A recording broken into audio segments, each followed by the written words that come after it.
You know those TV commercials that just stick? You can't always remember what the commercial was for, but the storyline, the tagline, the punchline, if you will, it's still there years and years afterwards. There's a commercial like that probably back when I was in my teens, and honestly, I don't remember what it was for, but the scenario was this young couple pulls up in front of this little old country store to ask for directions. And the old-timer who's sitting on the front porch of the store continues to rock slowly back and forth as he considers their question. And then, mustering all of the dignity that he was capable of, he wisely declares to this young couple, "You can't get there from here." And that's it. I can't remember for the life of me what else the commercial was trying to get across. But that statement, "You can't get there from here," is one that stuck, perhaps in part because it really makes no sense at all for somebody who grew up or who lives in a city like Toronto, where essentially all the major streets are laid out on a grid and you can literally get anywhere from anywhere. Turns out that saying, "You can't get there from here," originated, though, in the state of Maine, where the profusion of lakes and the confusion of roads makes getting from point A to point B by anything approaching a direct route virtually impossible.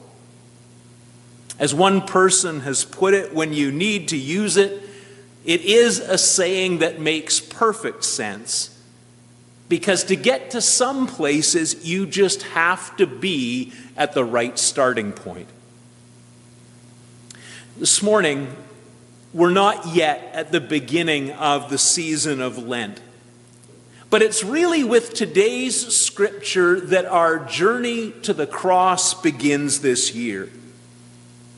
And as we've been making our way through Luke's gospel, one of the things you might have noticed is that neither the cross nor the suffering that Jesus would have to endure have received any mention at all up until this point. Nothing but one veiled hint that one day the bridegroom, whoever he may be, the bridegroom will be taken away. For Luke, then, this chapter, this set of events, is where the road to the cross really begins. Before we go any further, I should point out that where the road to the cross begins really depends a great deal on your perspective. From God's perspective, for instance, the road to the cross has been evident, it has been there right from the very beginning. From the moment that God set out to create beings with the capacity to make choices, God knew that we would choose wrongly, that we would blow it, and that one day we would need redemption.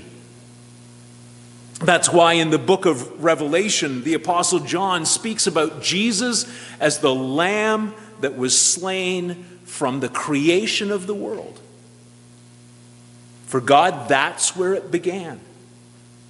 That's when the death of the Lamb became inevitable. For God, the road to the cross begins in the furthest recesses of time. But for the disciples, the road to the cross doesn't begin until right here. And it really couldn't begin until right here, because until this moment, the disciples simply weren't in the right place. They weren't in the right place mentally, they weren't in the right place spiritually, and to some extent, they weren't even in the right place geographically. So why hasn't Jesus said anything at all about the cross up until this moment? The answer is surprisingly simple. It's that this is the starting point that Jesus has been waiting for. Before this moment, the disciples simply weren't in the right place to begin the journey. Up until now, Jesus knew you can't get there from here. Let's back up a bit and take a look at what's brought us to this place. Up until this point, the disciples have still been struggling to put together all the implications of what they've seen Jesus do. They're still struggling to follow that evidence that we talked about 2 weeks ago. Jesus as the manifestation of God's holiness and power. His authority to forgive sin, his authority to interpret the commandments. And since then, they've seen him provide even more evidence. They've seen him still a storm. They've seen him drive out demons. They've seen him raise the dead. They've seen that there is no power on earth over which Jesus is not Lord. But they're still not getting it. And neither are some other people, including Herod Antipas, the ruler of Galilee, where most of Jesus' ministry has taken place. Luke says that Antipas was perplexed as he tried to make sense of the rumors that had been circulating about Jesus. Just as many are confused and potentially perplexed by Jesus today. And really, the disciples aren't all that much different. They're still not seeing Jesus clearly. You see that in Mark's gospel, where Jesus challenges the disciples at this point. Do you still not perceive or understand? Are your hearts hardened? Do you have eyes and fail to see? Do you have ears and fail to hear? And you get the sense that this is what Jesus has been waiting for. He's waiting for them to understand who he really is. Because until they do understand, he simply can't take them any further. You can't get there from here. And so he takes them to this place where they're going to have to face this question head on. And Luke doesn't name the place, but as I mentioned to the kids from Matthew and Mark, we know that it's a place called Caesarea Philippi. And as a place for Jesus to take the disciples, Caesarea is a bit of an odd choice. For instance, it's not a place that Jesus tended to frequent. And although there was a small Jewish population there, it was essentially a Gentile city, one that was heavily influenced by the pagan cultures of Greece and Rome. It had been named, of course, for the emperor of the Roman Empire, Caesar. And it had been built by another son of Herod the Great, Antipas's half-brother Philip. It was home to a temple dedicated to the worship of Caesar Augustus, and the site of a grotto devoted to the worship of Pan, the Greek god of the wild and of intoxication. It was, in fact, a kind of religious Walmart where you could walk up and down the aisles picking and choosing from a huge variety of religious offerings, and that's where Jesus takes them. And that's where he asks his questions. This is where he he hopes to finally open their eyes to who he really is. So first question, who do the crowds say that I am? And the disciples reply, same answers that Antipas was aware of, John the Baptist, or Elijah, or one of the prophets. Public opinion about Jesus is mixed. The people just can't seem to find the right category into which Jesus should be put, which again isn't really all that much different from today. Even today, many people are still not sure what to do with Jesus. But obviously back then, most of the people see Jesus as a kind of repackaging of something they've experienced before. Yet another teacher, however talented, yet another miracle worker, however powerful, yet another prophet, however much his words seem to come straight from God. The people don't know what to think of Jesus. And so they don't know what to do with Jesus. They're simply not at the right starting point. You can't get there from here. But what about the disciples? Who do you say that I am? Jesus asks. Have you finally seen it? Have you finally got it? After feedings and healings and all this time spent together, do you finally see me for who I really am? And Peter replies in a flash of high-definition vision, you are the Messiah of God. You are the anointed one. You are the chosen one. Not a repackaging of the past, but the one to whom all their history has been pointing. Not just a teacher, but the embodiment of the truth. Not just a miracle worker, but the source from which each and every miracle flows. And not just another promise, but every other promise's fulfillment. You are the one we've been waiting for, Peter says. And he's right. And we know he's right because Jesus immediately lets them know that now, at last, they've reached the starting point. He lets them know that they're finally ready to begin the next phase of the journey. The Son of Man must undergo great suffering. He begins to teach them finally about the true nature of his mission. He begins to teach them about what being the Messiah really means. And in doing that, Jesus is telling them that they're finally ready to see the rest of the road that he must follow. They are finally ready to take that first step to join him on the road to the cross. Because the cross is somewhere you can only go when you really understand who Jesus is. Now again, from Matthew and Mark, we know that at first Peter rejects the whole idea of a road that leads to the cross. Simply doesn't fit his notions of what the Messiah ought to be. And in those other Gospels, Jesus lets Peter know right away that he's still thinking in the wrong categories.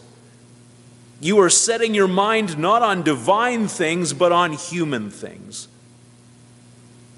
So obviously, there's still some learning to do, a few more spiritual steps to be taken, a few more leaps of faith that Peter needs to take. It's a process. And the fact is that the disciples really won't understand the cross, at least not in the fullest sense, until after Easter. Only then do they remember some of the things that Jesus had told them. But you also can't understand the cross at all until you do understand who Jesus really is. That's the starting point. Otherwise, the old state of Maine principle still applies. You can't get there from here.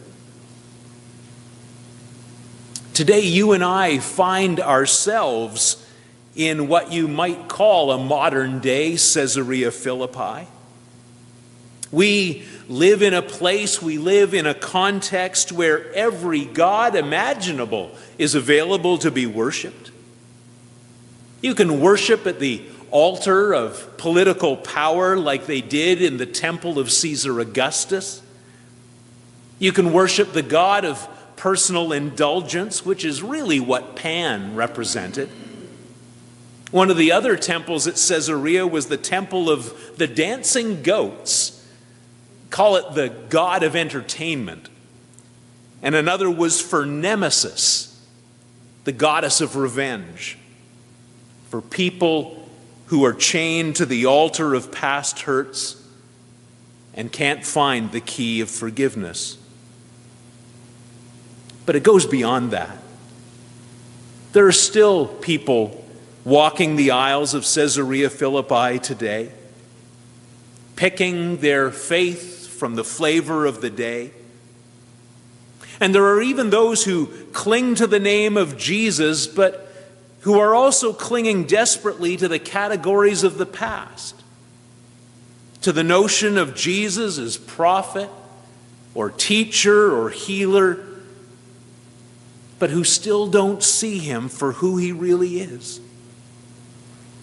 Fact is that there continue to be people who show a remarkable willingness to play cut and paste with the gospel in order to avoid what Jesus is really saying, what he's really teaching, both about himself and about what he came to do. And because of that, the cross itself makes no sense at all to them.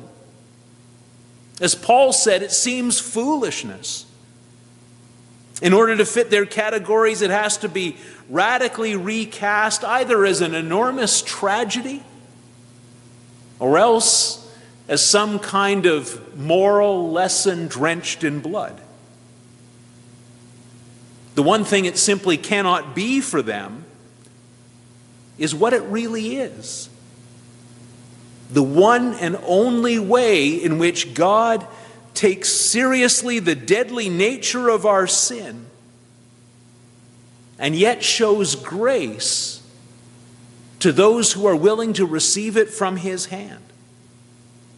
The place where in Jesus God takes upon himself the consequences of our sin and declares once and for all, it is finished.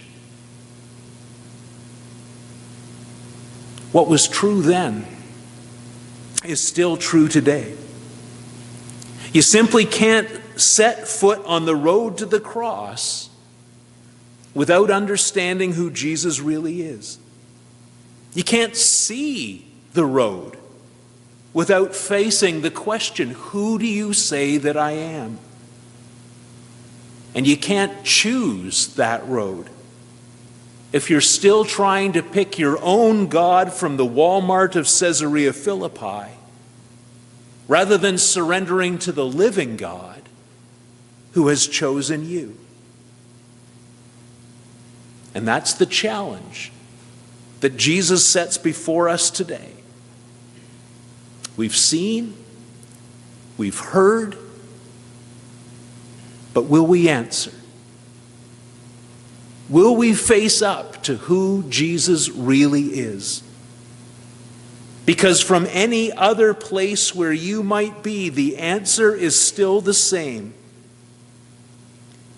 You can't get to where Jesus is going from there. Amen.